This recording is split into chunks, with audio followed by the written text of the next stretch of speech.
Begitu banyak kami membuat tulisan mengenai pertanian, khususnya kebun Al-Quran. Setelah sejumlah artikel terkait dengan berbagai persoalan bangsa di bidang pangan, energi, dan juga air, maka kini giliran kita untuk mencari peluang-peluangnya. Lalu peluang apa sajakah yang bisa kita garap di bidang ini? Dari jenis biji-bijian, koro pedang misalnya, yang sudah kami garap peluangnya dengan mengembangkan benihnya. Dari jenis ini saja sudah banyak peluang-peluang lain yang belum digarap. Bagi Anda yang ingin menanam secara komersil, bisa kami bantu untuk pengadaan benihnya. Atau mungkin untuk mengembangkan produk-produknya mulai dari produk dasar hingga produk-produk turunannya yang terlebih dahulu dijadikan tepung berprotein tinggi. Kemudian untuk tanaman inti dari kebun Al-Quran seperti kurma, anggur, zaitun, delima, dan tin, kami juga baru menggarap beberapa peluang saja.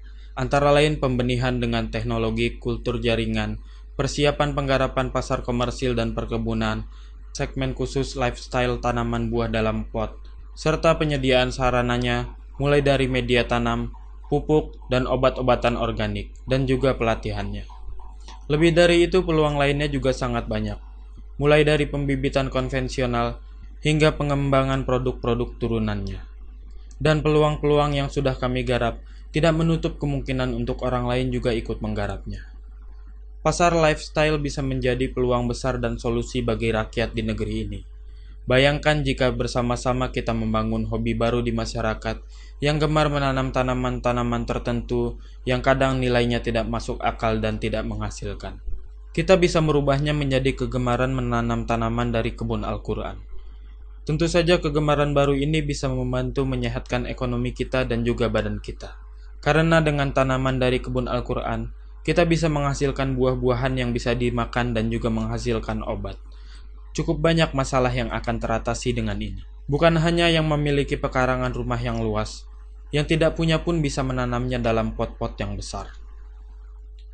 Peluang-peluang tersebut insya Allah akan kita eksplorasi bersama pada acara pembukaan Startup Center di Jalan Juanda Depok pada bulan November tahun ini. Startup Center ini juga akan menjadi lokasi permanen bagi yang ingin belajar tentang kebun Al-Quran, juga sebagai tempat mencari informasi tentang semua yang berkaitan dengan kebun Al-Quran. Insya Allah kelak kita akan terbiasa memakan buah kurma bukan hanya dalam kondisi matang dan kering seperti yang biasa kita makan, tetapi juga dalam kondisi segar yang masih berwarna kuning yang disebut balah, dan juga kurma segar yang sudah matang yang disebut rutab, yang mungkin nanti bisa kita jumpai di pasar-pasar berdampingan dengan buah-buahan lainnya, atau bahkan kita bisa menikmatinya langsung dari pekarangan rumah kita sendiri.